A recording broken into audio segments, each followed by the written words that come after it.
Eu sou Nonô Figueiredo, comecei no automobilismo aos 12 anos, em 1984. Tive uma longa carreira como piloto, corri em diversas categorias, corri em alguns países, tive alguns títulos. Tenho muito orgulho de tudo que eu fiz dentro do automobilismo.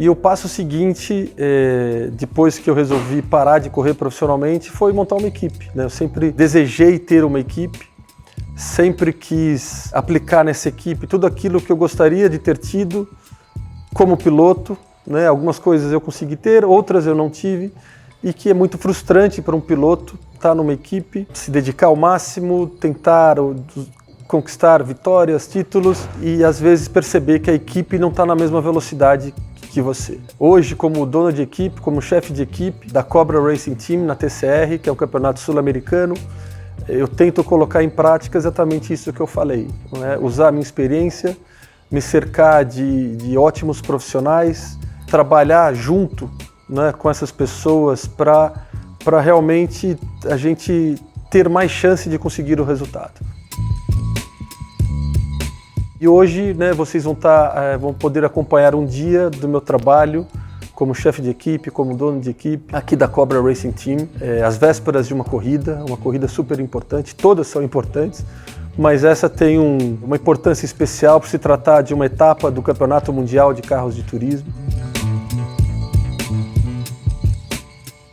Hoje a gente já está passando para a parte do alinhamento para a etapa, né? Então toda a parte do alinhamento da suspensão, o ângulo da asa também, a gente já tem um setup pensado para a pista de Interlagos, com base nas nossas últimas etapas, nas deficiências que a gente teve nas últimas etapas, e esse é um trabalho que a gente faz aqui na oficina. A gente, após cada final de semana, a gente estuda os dados com mais calma, com mais atenção, né, porque a gente tem um pouco mais de tempo, tenta melhorar o carro nesses pontos para que o nosso desempenho consiga ser cada vez melhor, né, em cada etapa melhor. Além disso, a gente faz a revisão de toda a parte mecânica do carro, medida do desgaste das pastilhas de freio, da embreagem, para garantir que o carro sempre esteja em condições de ter uma performance boa. O trabalho ele não para, né? A gente fala que o carro de corrida nunca está pronto, então, e se vence corrida aqui nesse trabalho dentro da oficina, né? Atento aos detalhes, a manutenção preventiva, a performance, obviamente. A gente não pode esquecer de nada, né, aqui dentro, porque você já chega na pista com mais chance de ganhar a corrida. Na pista é totalmente diferente, né? A adrenalina total. Você fica o tempo inteiro pensando só no carro, no que você pode extrair de melhor pro carro, pro piloto. E o final de semana, cara, é aquela pilha total, desde a hora que você chega no autódromo até a hora que você vai embora. Você não tem tempo, às vezes, para nada, né? A gente procura ter os nossos horários para almoçar, para tomar café, mas nem toda hora a gente consegue. É assim o final de semana inteiro, corrida após corrida, e a gente vai acostumando, às vezes, com algumas coisas novas que acontecem, assim, imprevistos, mas é assim direto, desde quando chega no autódromo na parte da manhã até a hora que a gente vai embora. Eu trabalho com corridas há 36 anos e assim, cada corrida parece ser sempre a primeira corrida, por causa da adrenalina, sabe? Sempre uma coisa nova que está acontecendo. Ali na pista é um ajuste mínimo que você faz em conjunto com o piloto, de acordo com a temperatura, com o dia, com o horário do treino. E, obviamente, da capacidade dos pilotos em entenderem como é que o carro está e o que deve ser feito. No nosso caso, nós temos dois pilotos que eu considero muito bons. O Thiago Vivacqua, que é um brasileiro, né, com experiência na Europa, mais novo. Chegamos em segundo lugar já numa prova desse ano. E o Norberto Fontana, que é um argentino com uma experiência gigante dentro do automobilismo, inclusive com passagens pela Fórmula 1, pela Fórmula Indy, e que fez a maior parte da sua carreira correndo lá na Argentina também, em turismo carreteira, que é um dos principais campeonatos de lá. Então eu eu tenho certeza que eu estou cercado de pessoas competentes, sérias e focadas no resultado. A categoria TCR é uma categoria que foi criada em 2015, né, por uma empresa sediada na Suíça, aonde ela buscou criar um regulamento de uma categoria usando carros de turismo, né, baseado em sedã ou hatch, motor até 2 litros, turbo, tração dianteira. Né? Então, o coração desse conceito TCR são carros com esses parâmetros. E esse conceito foi apresentado para diversas montadoras na Europa e que teve muita aceitação, onde essas montadoras passaram a desenvolver carros de corrida dentro do regulamento TCR. Além de todos esses campeonatos, o Campeonato Europeu de Carros de Turismo e o Campeonato Mundial de Carros de Turismo usam o mesmo regulamento do conceito TCR. Né? Ou seja, esse carro aqui pode correr em qualquer um desses campeonatos que eu mencionei para vocês. É um carro de alta performance, é um carro que você tem, né, um tempo de volta comparado com os melhores carros de categorias aqui de alto nível do Brasil e do mundo também. Pilotos profissionais que buscam um espaço nesse cenário automobilístico, buscam no campeonato de TCR transformar suas carreiras em carreiras cada vez mais profissionais e ganhando cada vez mais visibilidade. E hoje, em 2024, eu diria que a gente está no nosso melhor nível de competição, né, onde você tem pilotos extremamente competentes, você tem equipes extremamente competentes, ou seja, a barra está bem alta, o que é o que todo mundo busca. Eu, como chefe de equipe, e era como piloto, queria estar onde os melhores estão, né? Tentar vencer nesse nível de campeonato. E hoje a TCR se encontra num nível assim, bastante desafiador do ponto de vista de uma equipe que quer vencer. A etapa desse final de semana é uma das etapas que farão parte do World Tour. O World Tour é o campeonato mundial de carros de turismo, são 8 etapas no ano, aonde esse World Tour usa os campeonatos nacionais ou regionais, que eles chamam, para que essas etapas sejam válidas. Então a primeira etapa do World Tour foi na Itália, junto com o campeonato europeu, a segunda etapa foi no Marrocos, a terceira etapa foi nos Estados Unidos, juntamente com o campeonato americano, e a quarta etapa no Brasil, junto com o campeonato sul-americano, a sexta etapa no Uruguai, também com o campeonato sul-americano. Então, das nossas 10 etapas, nós temos 2 válidas também pelo campeonato mundial.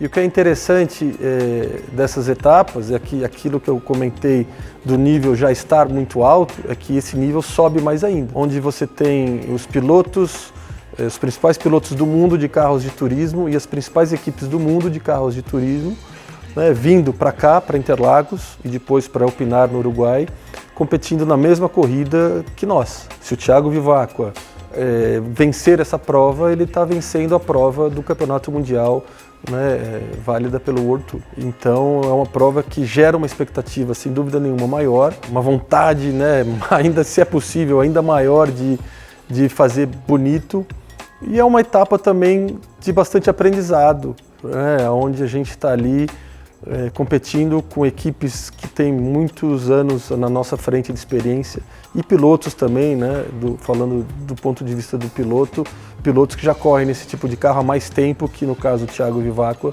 e o Norberto Fontana.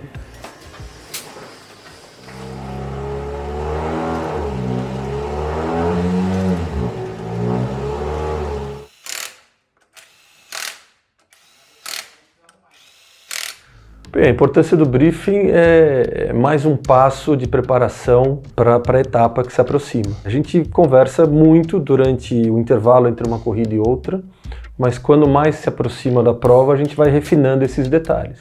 Então, os dados são extremamente importantes, né? A gente tem uma série de sensores no carro que indicam tudo o que está acontecendo, tanto em termos de confiabilidade do carro, quanto em termos do que o piloto está fazendo. Então a gente tem sensores de suspensão, né, o deslocamento do amortecedor, a gente tem sensores de temperatura do motor, sensor da quantidade do pedal de acelerador que o piloto está pressionando, então a gente consegue ler absolutamente tudo que o piloto fez. Então no briefing de hoje nós repassamos a estratégia de pneus, né? A questão de pneus durante o final de semana é extremamente importante, né? O pneu dentro do contexto de um carro de corrida é o que determina mesmo. Como você aproveita o pneu é o que determina se você vai ter uma excelente performance ou não. E existe um critério, existe uma quantidade estabelecida, pré-estabelecida, que nós podemos usar em cada final de semana, quantidade de pneus novos e quantidade de pneus usados, tudo isso para pista seca. E uma outra quantidade de pneus para pista molhada. Como nós começamos com pneus usados, né, a gente recapitula tudo que nós usamos nas corridas anteriores, separamos os melhores pneus, medimos. Esse é um dos trabalhos do Bruno, pegar essas informações e separar, para quando chegar nesse briefing específico a gente determinar. No treino 1 a gente sai com qual jogo, no treino 2 a gente passa um pneu novo em um determinado momento para se preparar para a classificação, que é onde a gente tem que estar ali com o melhor do carro, onde o piloto tem que não pode errar e com o melhor jogo de pneu. Com base nisso a gente estuda de que forma o carro está se comportando, em que curva ele está sendo um pouco mais lento do que a gente esperava, qual que está sendo a velocidade máxima, enfim, tudo que o carro está fazendo. Então a gente usa esses dados, a gente tenta otimizar o estudo desses dados para caber nos intervalos entre os treinos e conseguir aproveitar essa informação da melhor maneira possível. E tem outras coisas, né? Tudo aquilo que a gente pensa em executar, a gente traça um plano, a gente revisa esse plano e muitas vezes esse plano se altera ao longo do final de semana, né? Dependendo muito de como foram os treinos, dependendo muito da condição de pista. A gente tem essas duas frentes, né? A gente tem a parte da manutenção preventiva, então você pega os dados de pressão de combustível, temperatura do motor, você consegue analisar a tendência dessa informação. Às vezes uma bomba de combustível que está prestes a falhar, ela já começa a dar algum indicativo.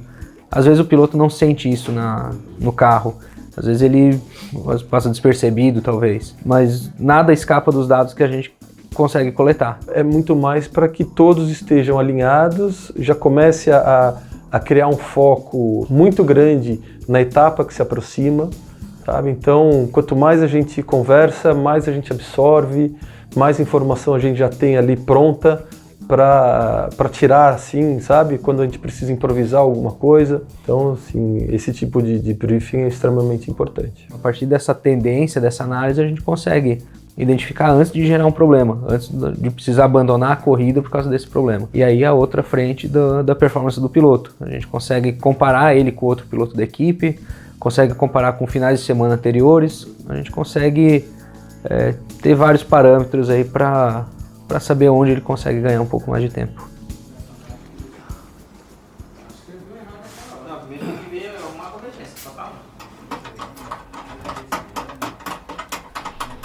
Hay muchos puntos de vista, es bueno, es un cambio.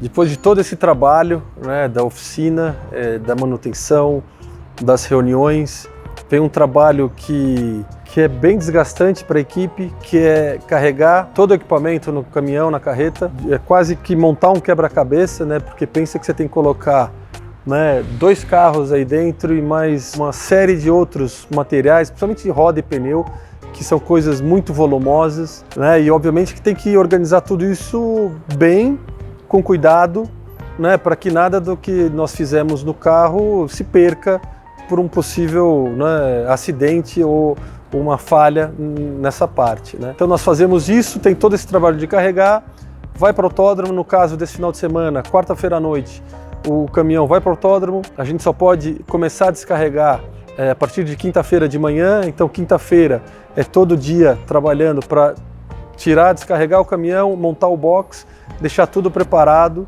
para na sexta-feira fazer aqueles ajustes finais e começar a etapa. E eu costumo dizer que a importância é igual para todo mundo da equipe, né? Desde do chefe da equipe, do engenheiro, do mecânico, do piloto, do motorista do caminhão, todo mundo tem a mesma importância, né? Se o motorista do caminhão não fizer o trabalho dele direito, o equipamento nem chega no autódromo e a gente não tem essa condição de trabalhar. É com muita satisfação que eu vejo que eu tenho uma equipe onde todo mundo faz isso, né, com bastante atenção e com carinho, que tem que ter num trabalho como esse, que exige, né, uma atenção aos mínimos detalhes. Se você gostou do conteúdo, siga o canal da Fras-le no YouTube.